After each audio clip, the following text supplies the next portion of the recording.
नमस्कार, आप देख रहे हैं द न्यूज़ नाउ और मैं हूं रजत और आपके साथ कुछ बहुत ही बड़ा और बहुत ही महत्वपूर्ण अपडेट लेकर मैं आपके सामने हाजिर हुआ हूं। और मैं चाहता हूं कि आप सब लोग भी ये जो वीडियो है इसे ज़्यादा से ज़्यादा शेयर करें। इस पर हम भी बातचीत जो है वो करने वाले हैं कि जम्मू एंड कश्मीर बैंक को मसला जो काफ़ी देर से लगातार चर्चाओं में बना हुआ था कि क्या फ़ैसला लिया जाएगा, किस तरह से ये जो जेके बैंक है वो हाई कोर्ट में मसला उसका चला गया था। कई सारी रिट पटिशन जो हैं वो फाइल की गई थी और इंतज़ार था तो के जेके बैंक के ऊपर हाई कोर्ट के फैसले का। और वो फैसला पूरी तरह से तो नहीं बट ज़्यादातर कहें तो वो पूरी तरह फैसला जो है वो आ चुका है। वो फैसला क्या है मैं आपके सामने एक एक पॉइंट कर कर पढ़ने वाला हूँ। तो कृपया कर जितने भी लोग जेके बैंक से जुड़े हैं या उस मसले के ऊपर बातचीत लगातार कर रहे हैं, काफ़ी दिन से इस पर उम्मीद थी कि एक फ़ैसला आएगा हाई कोर्ट द्वारा और वो फैसला आ चुका है। बातचीत करेंगे।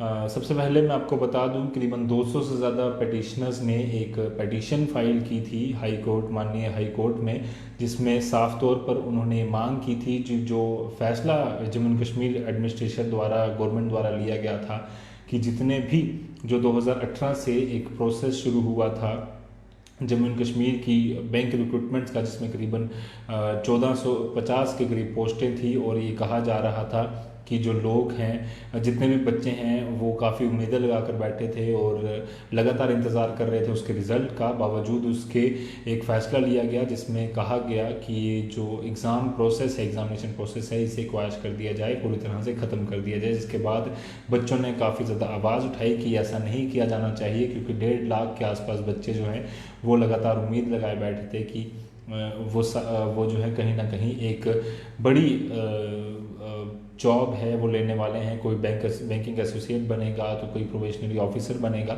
हालांकि इस पर क्या क्या चीज़ें आर्गूमेंट हुई, क्या चीज़ें पूरी हुई, इस पर हम बातचीत करेंगे। लगातार आप बने रहें। सबसे पहले 4 मेन मुद्दे जो थे उस पर बातचीत चल रही थी माननीय हाई कोर्ट में। सबसे पहला रिट पटिशन जो फाइल की गई थी करीबन 200 से ज़्यादा पटिशनर्स द्वारा, जो कि जेके बैंक से ताल्लुक़ रखते हैं। उन्होंने हाई कोर्ट को ये देखना था 26 तारीख तक जो है हाई कोर्ट ने जितनी भी नई रिक्रूटमेंट्स थी जम्मू एंड कश्मीर बैंक की, जिसमें 1800 से ज़्यादा पोस्टें थी, हाई कोर्ट ने, माननीय हाई कोर्ट ने ये फैसला लिया था कि उसे 26 तारीख तक डिले कर दिया जाए ऑनलाइन प्रोसेस को, क्योंकि 20 तारीख को उसका प्रोसेस जो है वो शुरू होना था। ऑनलाइन रजिस्ट्रेशन उसकी शुरू होनी थी, अगली डेट्स उसमें आ जानी थी। पर बैंक ने जो है वो उस ऑर्डर को माना। उसके बाद 26 तारीख को इस पर सुनवाई शुरू हुई। 26 तारीख को पहले दिन एक आर्गूमेंट जो है वो चली, एक दिन पूरा उसमें गया। उसके बाद आज का दिन यानी कि सोमवार 29 तारीख का दिन तय किया गया था दूसरी आर्गूमेंट के लिए, और वो आज पूरी हो चुकी है। उसके बाद क्या क्या फैसला हुआ उस पर बातचीत करेंगे। सबसे पहला ये था कि क्या रिट पटिशन जो है उसे एंटरटेन किया जाना चाहिए या नहीं किया जाना ही चाहिए। ये 26 तारीख के बाद कोर्ट ने डिसाइड करना था, जिसे डिसाइड कर कर ये कहा गया है कि वो रिट पटिशन उसे एंटरटेन किया जाएगा। दैट इज़ यानी कि वो सारे लोग जो अपनी आर्गूमेंट लेकर आए थे उनकी बातों को गवर्नमेंट ने, माननीय हाई कोर्ट ने मान लिया है।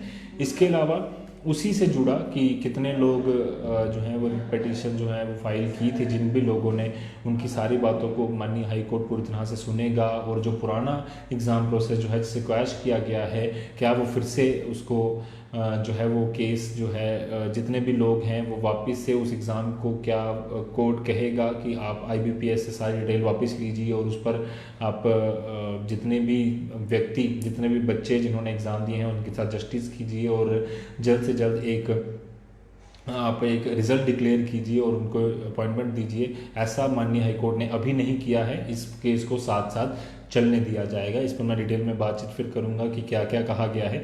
उसके अलावा दूसरी यहाँ पर जो बात अटक गई थी वो ये थी कि जम्मू एंड कश्मीर बैंक के मसले पर और जो रिट पटिशन्स फाइल की गई हैं उसके मसले पर कोर्ट यहाँ पर बातचीत आकर अटकी थी कि क्या Jammu and Kashmir bank is a state, यानी कि एक पब्लिक अथॉरिटी है, या फिर एक प्राइवेट एंटिटी है।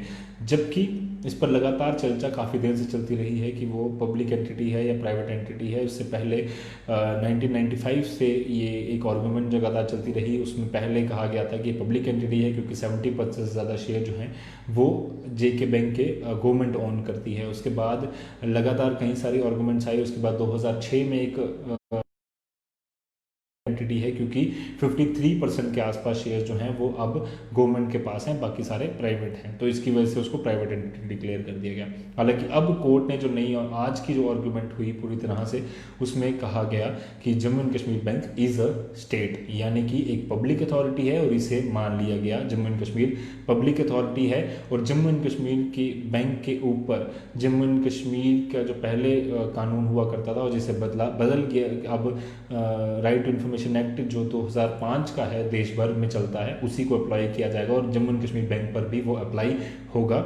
इस पर कोर्ट ने अपनी मुहर लगा दी है। तीसरा मसला था, उसके बाद एडवोकेट जनरल साहब DC राणा साहब ने कहा, कोर्ट में अपनी आर्गूमेंट रखी कि अगर ये जो फैसला है, ये जो अगर आप कह रहे हैं कि ये एक स्टेट एंटिटी है, एक पब्लिक अथॉरिटी है, तो फिर कोर्ट के पास इसकी जुडिक्शन नहीं है कि वो फैसला ले कि ये एक जो सर्विसेज से जुड़ा मसला है उस पर कोर्ट फैसला ले, जिस पर कोर्ट ने कहा कि हम इस पर देखेंगे और क्या ये कैट के पास जानी चाहिए या नहीं, जिसमें DC राणा एडवोकेट जनरल साहब ने कहा कि ऐसा होना चाहिए कि कैट के पास ये बेंच मसला जाए, क्योंकि जम्मू एंड कश्मीर के सर्विसेज से जुड़े अब सारे मसले कैट बेंच जो है central administrative tribunal bench Jammu और श्रीनगर देखेगा।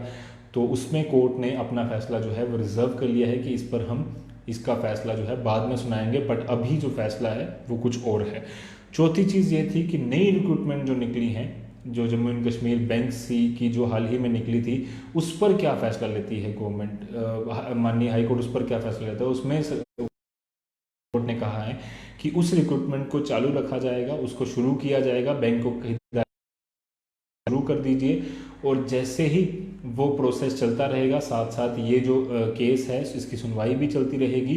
तो जब तक फाइनल लिस्ट पूरी तरह से तैयार नहीं होती है तो उस तब तक जो है वो प्रोसेस चलने दीजिए, और फाइनल लिस्ट इस फैसले के बाद सुनाई जाएगी, वो उसमें कोर्ट इंटरवेन करेगा जब फाइनल लिस्ट आएगी। यानी कि कोर्ट ने जो आर्गूमेंट दी है उसमें माननीय हाई कोर्ट ने कहा है कि हम ऐसा नहीं कह सकते कि जितने भी लोग जो पिछले एग्जाम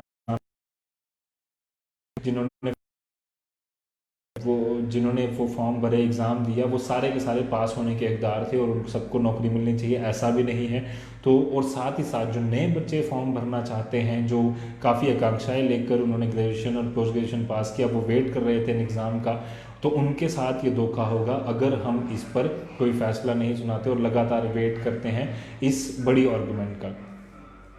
तो उसके बाद कोर्ट ने ये फैसला मान ली, कोर्ट ने और ये हिदायत दी है JK बैंक को कि आप जो है इस पर कंटिन्यू कीजिए, सिलेक्शन प्रोसेस शुरू कर लीजिए, और फाइनल लिस्ट जो है वो माननीय हाई कोर्ट डिसाइड करेगा कि किस तरह से उस लिस्ट को निकाला जाए, क्योंकि ये प्रोसेस भी तब तक हम कंप्लीट कर देंगे, ऐसा माननीय हाई कोर्ट ने कहा है। और 4-5 महीने तक अगर ये केस चलता है तो तब तक सिलेक्शन प्रोसेस को नहीं रोका जाना चाहिए, ये हाई कोर्ट ने कहा है। ये 4 बड़े बड़े महत्वपूर्ण मुद्दे थे, जिसमें स्टेट और प्राइवेट एंटिटी का सबसे पहले स्टेट, ये JK बैंक स्टेट है और इस पर RTI एक्ट भी लागू होता है। दूसरा, रिट पिटीशंस को एंटरटेन करेगा कोर्ट, केस लगातार चलना शुरू हो जाएगा।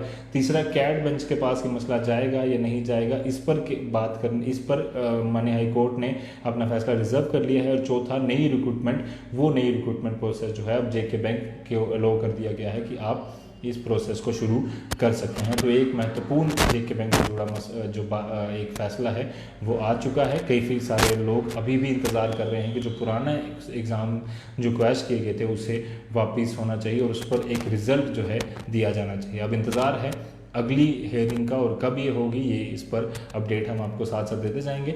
फिलहाल के लिए JK बैंक से जुड़े इस खास अपडेट में इतना ही था। बाकी अपडेट्स के लिए आप यूँ ही बने रहिए द न्यूज़ नाउ के साथ। धन्यवाद।